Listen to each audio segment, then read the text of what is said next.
Hello friends, welcome back in Agri Mantra channel. Today we are discussing about agriculture current affairs which are most useful for upcoming agricultural competitive exams. Friends, आज हम बात करेंगे 1 सितंबर 2020 के important agriculture current affairs जो exam के point of view से काफ़ी important रहने वाले हैं, इसलिए वीडियो को एंड तक जरूर देखना। उससे पहले दो इन्फॉर्मेशन, अगर आप एग्री मंत्रा के सोशल मीडिया प्लेटफॉर्म से अभी तक नहीं जुड़े हैं तो जुड़ सकते हैं। वहाँ पर आपको latest agriculture current affair dose, PDF notes और इम्पॉर्टेंट वीडियोस के लिंक अवेलेबल होते रहते हैं। और एक और इम्पॉर्टेंट इन्फॉर्मेशन, अगर आप ऑल इंडिया टेस्ट देना चाहते हो तो एग्री मंत्रा पे टेलीग्राम का एक न्यू चैनल जनरेट हुआ है जहाँ पर आप ऑल इंडिया लेवल पे अपनी क्विज दे सकते हैं और वहाँ पर अपना रिजल्ट देख सकते हैं कि ऑल इंडिया लेवल में आपका कौन सा नंबर है, कहाँ पर आप अप्लाई करते हैं, तो जिससे आपकी प्रैक्टिस हो जाएगी और एज ए रिवीजन आप वो क्विज दे सकते हैं। अगर आप उस ग्रुप से अभी तक ऐड नहीं हुए हैं तो लिंक डिस्क्रिप्शन में दिया हुआ है, वहाँ पर क्लिक करके आप उस इम्पोर्टेंट क्विज ग्रुप से जुड़ सकते हैं। तो स्टार्ट करते हैं आज का सेशन। आज के सेशन में बात करेंगे 3 most important agriculture current affair जो आपको जानना बहुत जरूरी है, जिसमें पहली इंफॉर्मेशन है agriculture clocks growth rate of 3.4% in Q1 despite GDP contraction. जैसा कि आपको पता है जीडीपी का पिछले 40 सालों में अगर हम बात करेंगे तो सबसे ज़्यादा बुरा हाल इस बार का रहा है, जहां पर -23.9% जीडीपी नेगेटिव में चली गई है भारत की। लेकिन एग्रीकल्चर की जो जीडीपी है वो यहां पर अच्छा किया है। अगर हम पिछले क्वार्टर से बात करेंगे, पिछले ईयर के पहले क्वार्टर से अगर कंपेयर करेंगे तो यहां पर ग्रोथ देखने को मिली है। यहां पर जो आपका बोल सकते हो कि जो ग्रोथ रेट है वो पॉजिटिव में गया है पिछले क्वार्टर के कंपेयर में। तो जानेंगे कि एग्रीकल्चर का कैसा रोल रहा इस बार, क्या जीडीपी रही, जीवीए क्या रहा और बाकी सेक्टर्स का कितना जीडीपी और जीवीए रहा। सारी इंफॉर्मेशन आने वाली स्लाइड्स में। Second important current affair, 2,57,904 farmers to be benefit from the new cold chain product. तो यहाँ पे जैसा कि आपको पता है हरसिमरत कौर बादल, ठीक है, जो कि यहाँ पर उन्होंने बोला है कि लगभग 2,60,000 फार्मर को बेनिफिट मिलेगा जो नई कोल्ड चेन प्रोजेक्ट उन्होंने लॉन्च किए हैं। तो जानेंगे ये प्रोजेक्ट की टोटल कॉस्ट कितनी है, किन किन स्टेट में कितने प्रोजेक्ट लॉन्च किए गए हैं और कितने एम्प्लॉयमेंट जनरेशन होंगे important new cold chain scheme से। सारी इंफॉर्मेशन आने वाली स्लाइड में। थर्ड और last important current affair, Ladakh and Lakshadweep integrated in cluster of one nation one ration card scheme. तो जैसा कि आपको पता है मार्च 2021 तक टारगेट है कि one nation one ration card में इंडिया के जितने भी स्टेट हैं और यूनियन टेरिटरी हैं सबको कवर करना है। अभी तक 24 स्टेट और यूनियन टेरिटरी में one nation one ration card scheme launch हो गई थी। अभी ये 2 यूनियन टेरिटरी और जुड़ गए हैं, जो कि लद्दाख पहले आपका पार्ट था जम्मू कश्मीर का, अभी इसको क्या बना दिया गया है, इसको बना दिया गया है यूनियन टेरिटरी, ये भी जानेंगे। और लक्षद्वीप, इन दोनों यूनियन टेरिटरी को यहाँ पर इंटीग्रेट किया गया है इस क्लस्टर में, जो क्लस्टर है आपका one nation one ration card scheme का। तो जानेंगे इसके बारे में इंपॉर्टेंट सारी इंफॉर्मेशन आने वाली स्लाइड में। तो स्टार्ट करते हैं वन बाय वन।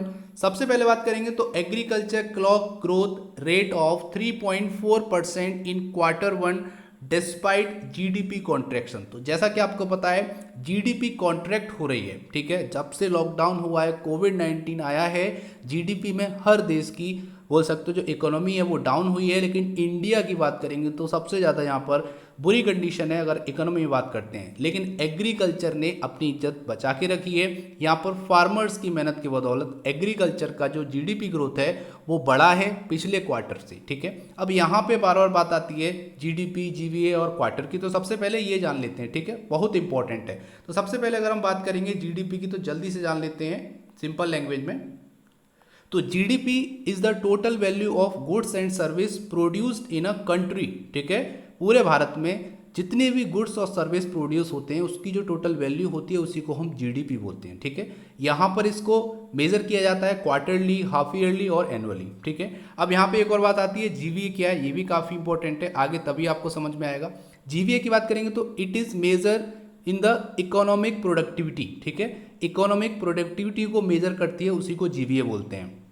अगर हम सिंपल लैंग्वेज में बात करेंगे तो ये बोल सकते हैं कि it is a measure of total output and income in the economy. तो इंडिया की इकोनॉमी से जितना भी टोटल आउटपुट आ रहा है और इनकम आ रही है उसको अगर ऐड कर देंगे तो ये हमारा क्या कहलाएगा, जीवीए कहलाएगा। और सिंपल बता देते हैं तो इसको हम रुपी वैल्यू में प्रोवाइड करते हैं, ठीक है, हम रुपी वैल्यू में इसको निकालते हैं जो कि उस सर्विस और गुड्स की होती है, ठीक है, जितनी भी गुड्स और सर्विस प्रोवाइड किए गए मतलब जनरेट हुए हैं उसकी जो रुपी वैल्यू है वही आपका जीवीए कहलाता है। इतना आपको पता रखना है। अब यहाँ पे बार बार बात आएगी क्वार्टर की, तो क्वार्टर भी जान लेते हैं। तो यहाँ पर एक फाइनेंशियल ईयर में 4 क्वार्टर होते हैं, ठीक है, 1 फाइनेंशियल ईयर में 4 क्वार्टर्स होते हैं जिसमें जो पहला क्वार्टर होता है, ठीक है, पहले क्वार्टर की बात करेंगे तो वो स्टार्ट होता है 1 अप्रैल से 30 जून तक, ठीक है, 1 अप्रैल से 30 जून तक पहला क्वार्टर होता है, जो कि अभी जो रिपोर्ट आई है जो इकोनॉमी आपको दिख रही होगी वो आपको पहले क्वार्टर की दिख रही है जो कि 1 अप्रैल से 30 जून की आई है। उसके बाद आता है दूसरा क्वार्टर आता है 1 जुलाई से लेके 30 सितंबर तक, ठीक है, 1 जुलाई से 30 सितंबर तक सेकेंड क्वार्टर होता है जो कि आपके यहाँ पे अगर देखेंगे तो यहाँ पे अप्रैल मई जून 3 महीने के ये क्वार्टर होते हैं, ठीक है, अप्रैल मई जून पहला क्वार्टर, फिर उसके बाद जुलाई अगस्त सितंबर दूसरा क्वार्टर। तीसरे क्वार्टर की अगर हम बात करेंगे तो तीसरा क्वार्टर आता है 1 अक्टूबर से लेके 31 दिसंबर, ठीक है, 1 अक्टूबर से 31 दिसंबर तीसरा क्वार्टर कहलाता है, अक्टूबर नवंबर और दिसंबर, ठीक है। उसके बाद जो लास्ट क्वार्टर होता है वो आपका होता है 4th क्वार्टर, और उस क्वार्टर में 1 जनवरी से 31 मार्च, जनवरी फरवरी मार्च। तो इस टाइप से आपका पूरा फाइनेंशियल ईयर यहाँ पर आ गया है। तो इस टाइप से 4 क्वार्टर होते हैं जिसमें से पहले क्वार्टर का जो स्टैटिस्टिक है वो आ चुका है, जीडीपी जीवीए क्या, जो कि हम आगे डिस्कस करेंगे। तो आगे चलते हैं। सबसे पहले बात करेंगे तो agriculture and allied activities were the sole bright spot amid the dismal GDP performance of other sector. Other sector की जो जीडीपी है वो डाउन जा रही है, हर सेक्टर की, चाहे वो सर्विस सेक्टर हो, मैन्युफैक्चरिंग इंडस्ट्री सेक्टर हो, लेकिन एग्रीकल्चर में ग्रोथ देखने को मिली है कोविड-19 पेंडेमिक के बावजूद। ये हमारे लिए प्लस पॉइंट है, गवर्नमेंट के लिए प्लस पॉइंट है। यहाँ पे अगर हम बात करेंगे तो यहाँ पे लिखा है clocking a growth rate of 3.4% at constant price in the first quarter of 2020-21। तो 2020-21 के पहले क्वार्टर में जो ग्रोथ रेट है जीडीपी एग्रीकल्चर की वो 3.4% है। इतना आपको पता रखना है, काफ़ी इंपॉर्टेंट है। अगर हम बात करेंगे 2019 का जो पहला क्वार्टर था, ठीक है, 2019 में अप्रैल मई जून का जो पहला क्वार्टर आया था उस टाइम जो ग्रोथ रेट था वो केवल 3% था। तो हम बोल सकते हैं कि एग्रीकल्चर का जो ग्रोथ रेट है वो काफ़ी अच्छा है अगर हम बात करेंगे एग्रीकल्चर प्लस एलाइड एक्टिविटीज़ की। इतना आपको पता रखना है। आगे अगर हम बात कर लेते हैं तो सेम वही लिखा है कि farm sector growth in the first quarter of 2019-20 2019-20 का जो पहला क्वार्टर था अप्रैल मई जून, ठीक है, उसमें 3% की यहाँ पे ग्रोथ रेट देखी गई थी एग्रीकल्चर सेक्टर में। ये यहाँ पे बोला गया है। ये क्यों हुआ ये भी जान लेते हैं, क्योंकि यहाँ पे लिखा हुआ है largely by a bumper rabi harvest. तो रबी क्रॉप की बम्पर हार्वेस्टिंग हुई है और इस बार शोइंग भी अच्छी हुई है रबी खरीफ क्रॉप की। तो यही कारण है कि जो एग्रीकल्चर की जीडीपी है वो यहाँ पर ग्रोथ कर रही है, ठीक है, अच्छा रेवेन्यू यहाँ से जनरेट हुआ है एग्रीकल्चर सेक्टर से, ये बोला गया है यहाँ पे। आगे यहाँ पे बोला गया है कि अभी यहाँ पे ये भी था कि एग्रीकल्चर इन्फ्लेशन जो रेट था वो भी 2.3% था पहले क्वार्टर में 2020-21 के में, जो कि डाउन है 5.6% से जो कि फर्स्ट क्वार्टर में था, ठीक है। जो आपका पहले क्वार्टर का जो इन्फ्लेशन रेट था एग्रीकल्चर में वो 5.6 था, इस बार का 2.3 है। तो ये भी एक यहाँ पे रिफ्लेक्शन दे रहा है जो कि बहुत जरूरी है। आगे अगर हम बात करेंगे तो एक कारण ये भी है कि इंडियाज रबी प्रोडक्शन जो कि अभी हमने बात की थी 2019-20 का, यहाँ पे जुलाई से लेके जून का, ठीक है, जो एस्टिमेटेड है वो 149.60 मिलियन टन, ठीक है, जो कि 4% more than the previous year, पिछले साल से, ठीक है, पिछले साल की अगर हम बात करेंगे तो उससे 4.10% ज़्यादा यहाँ पर प्रोडक्शन हुआ है। ये यहाँ पे बात की गई है रबी प्रोडक्शन की, जो कि यहाँ पे देख पा रहे होगे 106.21 मतलब 106.21 मिलियन टन यहाँ पे प्रोडक्शन था, जो कि यहाँ पे 2.51% मोर देन लास्ट ईयर। तो इस तरह से हम बोल सकते हैं कि जो वीट का आउटपुट है वो भी यहाँ पे बढ़ा है और रबी प्रोडक्शन टोटल ओवरऑल बात करेंगे तो 4.10% से यहाँ पे रबी प्रोडक्शन भी बढ़ा है, ठीक है। तो इसी कारण से जो एग्रीकल्चर की जीडीपी है वो यहाँ पर ग्रोथ में देखी गई है, जहाँ पर सभी कंट्रीज के जो जीडीपी ग्रोथ है वो डाउन हो रही है, इकोनॉमी डाउन जा रही है, लेकिन इंडिया की जो एग्रीकल्चर की इकोनॉमी है वो यहाँ पर राइज हुई है, ये यहाँ पे बात बोली गई है। सबसे बड़ा जो झटका लगेगा वो आपको ये पढ़ के लगेगा कि फर्स्ट इकोनॉमिक कॉन्ट्रैक्शन इन 4 डिकेड, मतलब है पिछले 40 सालों में, ठीक है, अभी तक की, मतलब पिछले 40 सालों में अगर देखेंगे तो सबसे ज़्यादा जो बुरी कंडीशन है वो इस क्वार्टर की है, 2020 में पहले क्वार्टर की, जो माइनस के 23.9% है 2020-21 के पहले क्वार्टर में, ठीक है। आप देख सकते हैं कि माइनस में इकोनॉमी जा चुकी है इंडिया की, बाकी कंट्रीज की भी गई है, लेकिन इंडिया की यहाँ पे काफ़ी ज़्यादा डाउन चली गई है इकोनॉमी। और कारण क्या है इसका? पहला कारण तो है आपका लॉकडाउन, ठीक है, लॉकडाउन हुआ, कारण था कोरोना।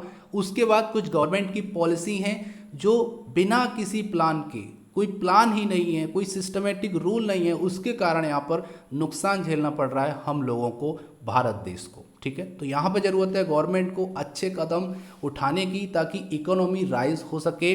और यहाँ पे एक और कारण है कि सबसे ज़्यादा जो बेरोजगारी है वो भी भारत में है, ठीक है, और यही कारण है कि जो प्रोडक्शन है वो भी काफ़ी कम हुआ है।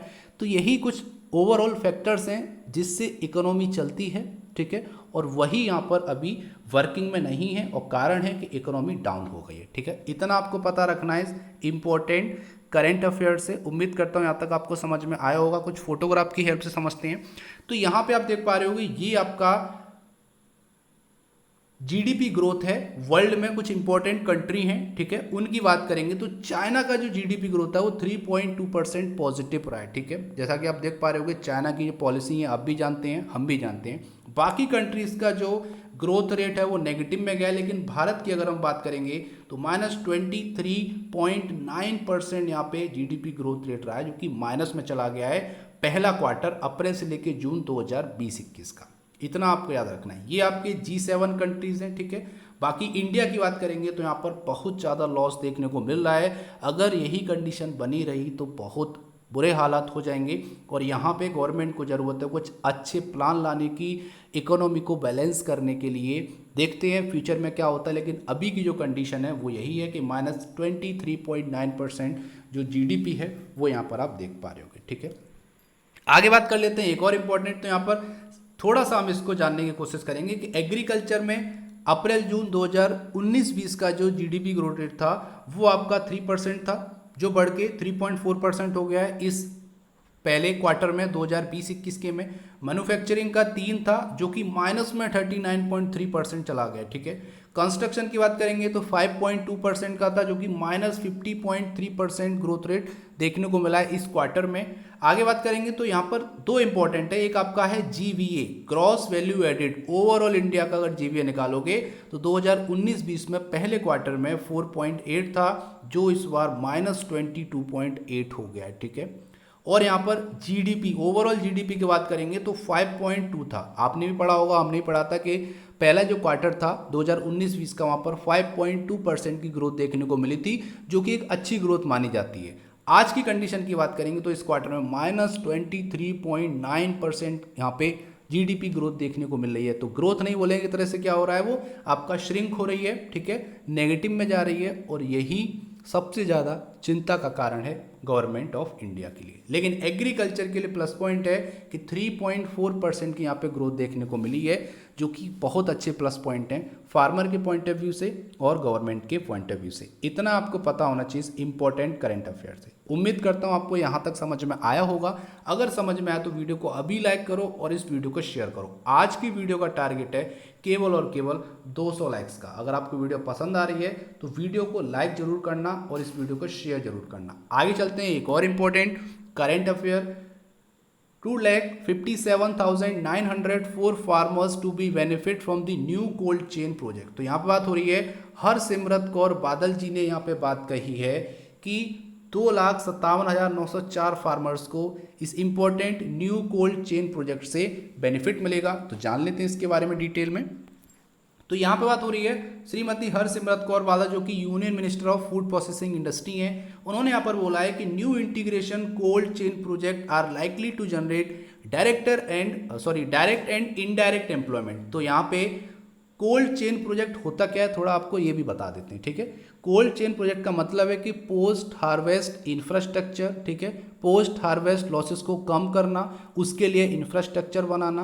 क्योंकि यहाँ पर होता क्या है, इंडिया में प्रोडक्शन तो काफ़ी अच्छा होता है, ठीक है, हार्वेस्टिंग भी अच्छी होती है, लेकिन जब हम उसको प्रिजर्व करते हैं वो हमारी कंडीशन अच्छी नहीं है, वहाँ पर इंफ्रास्ट्रक्चर की कमी है, ठीक है।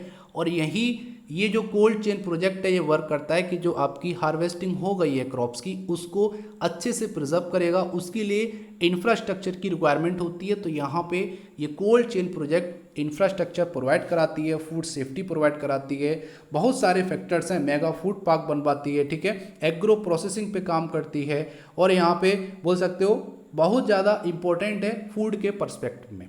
आगे बात करेंगे तो यहाँ पे लगभग 16,200 एम्प्लॉयमेंट जनरेट होंगे इस इंपॉर्टेंट कोल्ड चेन प्रोजेक्ट से, और लगभग 2,60,000 फार्मर्स को बेनिफिट मिलेगा डायरेक्टली और इनडायरेक्टली। ये बात कही है हमारी प्रेजेंट की union minister of food processing industry Harsimrat Kaur Badal जी ने। अभी हाल ही में 27 प्रोजेक्ट अप्रूव किए गए हैं IMAC मीटिंग में, ठीक है, जो कि इंटर मिनिस्ट्रियल अप्रूवल कमेटी थी, उसने 27 प्रोजेक्ट लॉन्च किए हैं अभी फिलहाल में, कुछ स्टेट के लिए वो भी जान लेंगे। ये सब हुआ है अंडर प्रधानमंत्री किसान संपदा योजना PMKSY, ठीक है। यहाँ पर इंटीग्रेशन किया गया है कोल्ड चेन और वैल्यू एडिशन इंफ्रास्ट्रक्चर का। अब यहाँ पर इस इंपॉर्टेंट स्कीम की बात आई है, थोड़ा सा जान लेते हैं। यहाँ पे जो स्कीम है इसका जो पहला नाम था वो था scheme for agro marine processing and development of agro processing cluster, जिसको संपदा बोलते थे, ठीक है। ये आई थी 2016 में, ठीक है, यहाँ पे काफ़ी इंपॉर्टेंट है, 2016 में ये लॉन्च हुई थी।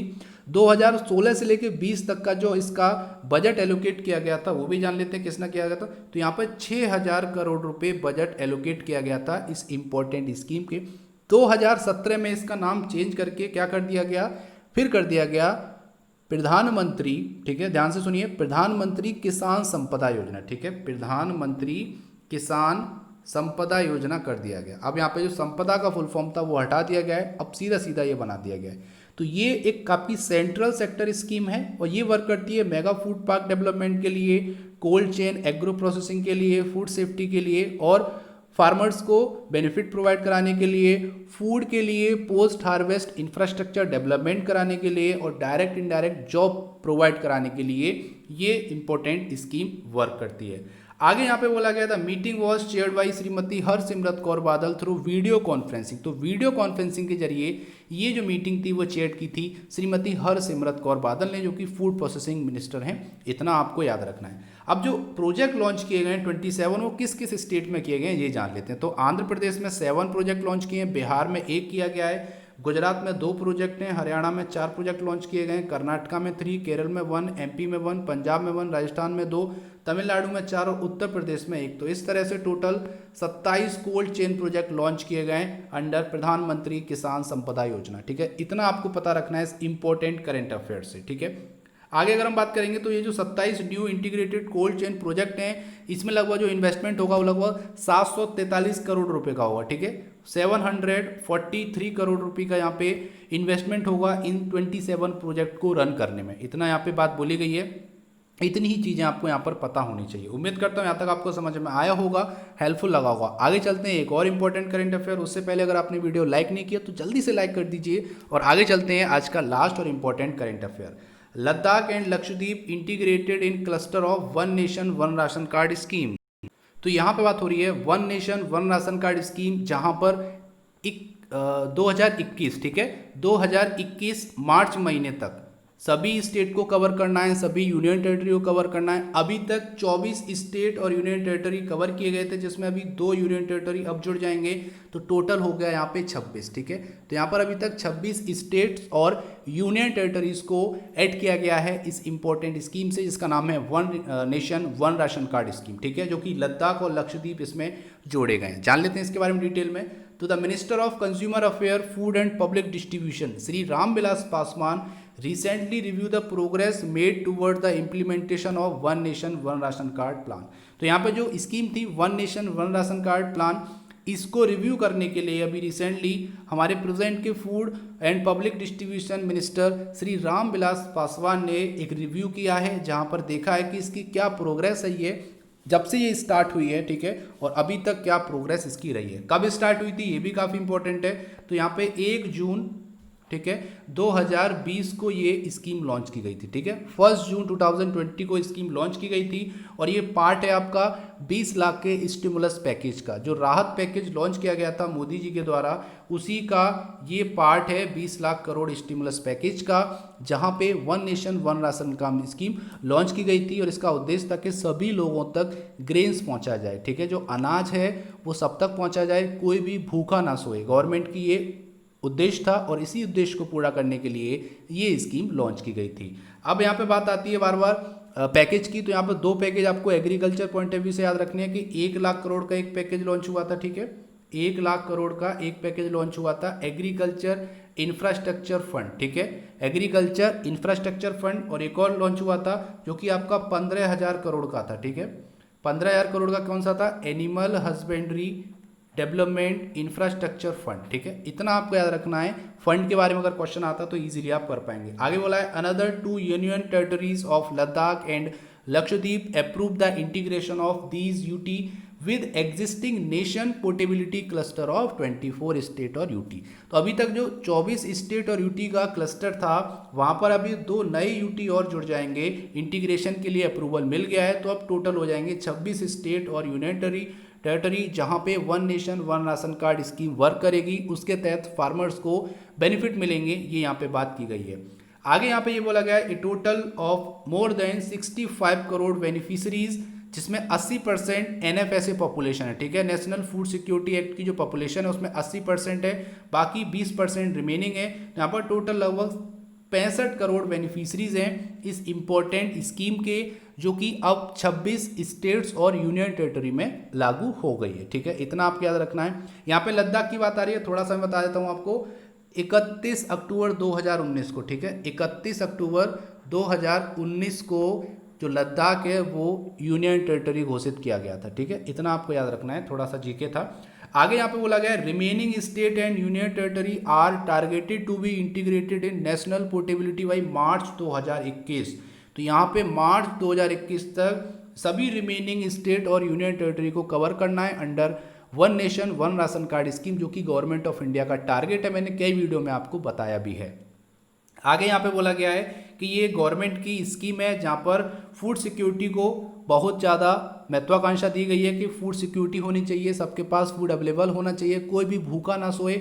इस उद्देश्य को ही पूरा करने के लिए ये इंपॉर्टेंट स्कीम लॉन्च की गई थी गवर्नमेंट ऑफ इंडिया के द्वारा। इतना आपको याद रखना है, बहुत इंपॉर्टेंट करंट अफेयर है एग्रीकल्चर पॉइंट ऑफ व्यू से। ठीक है, उम्मीद करता हूँ यहाँ तक आपको समझ में आया होगा। अगर समझ में आया तो जल्दी से वीडियो को लाइक करिए, और आज का जो टारगेट है 200 लाइक्स का, उसको आप फुलफिल कीजिए, और ये पॉसिबल है केवल और केवल आपके सपोर्ट से। तो जल्दी से लाइक कर दीजिए। अगर आपने वीडियो को अभी लाइक नहीं किया है तो जल्दी से लाइक का बटन प्रेस कर दीजिए। अब चलते हैं आज का प्यारा सा क्वेश्चन। उससे पहले बात करेंगे पिछले वीडियो में पूछे गए क्वेश्चन के आंसर के बारे में। तो क्वेश्चन है headquarter of national fertiliser limited is situated in which city. तो यहाँ पे बात हो रही है NFL का हेडक्वार्टर कहाँ पर सिचुएटेड है। आंसर है नोएडा। सभी ने सही आंसर दिया है, बहुत अच्छा लगता है आप सही आंसर करने लगे हो अब सभी क्वेश्चंस का। अब बात करेंगे आज का प्यारा सा क्वेश्चन। तो क्वेश्चन है ग्रामीण भंडारण योजना लॉन्च, यहाँ पे दोबारा हो गया है, ग्रामीण भंडारण योजना was launched in which year. तो यहाँ पे बात हो रही है कि ग्रामीण भंडारण स्कीम किस वर्ष लॉन्च की गई थी। ये आपको कमेंट बॉक्स में लिख के भेजना है। तो जल्दी से टाइप कीजिए आंसर और भेज दीजिए हमारे चैनल पर। हम आपके वैल्यूएबल कमेंट का वेट कर रहे हैं। तो ये था आज का इंपॉर्टेंट सेशन। उम्मीद करता हूँ सेशन पसंद आया होगा, हेल्पफुल लगा होगा। अगर थोड़ा सा भी हेल्पफुल लगा है तो वीडियो को लाइक करना, और इस वीडियो को कम से कम एक व्हाट्सएप या FB ग्रुप में शेयर जरूर करना, ठीक है। और अगर आप टेलीग्राम चैनल से अभी तक नहीं जुड़े हैं तो लिंक डिस्क्रिप्शन बॉक्स में दे दिया है, वहाँ जाके आप जुड़ सकते हैं हमारे क्विज के टेलीग्राम चैनल से। तो ये था आज का इंपॉर्टेंट सेशन। इसकी PDF आपको हमारे टेलीग्राम चैनल और व्हाट्सएप ग्रुप में मिल जाएगी, जिसकी लिंक डिस्क्रिप्शन बॉक्स में दे दी है। So thank you for watching. जय हिंद, जय भारत।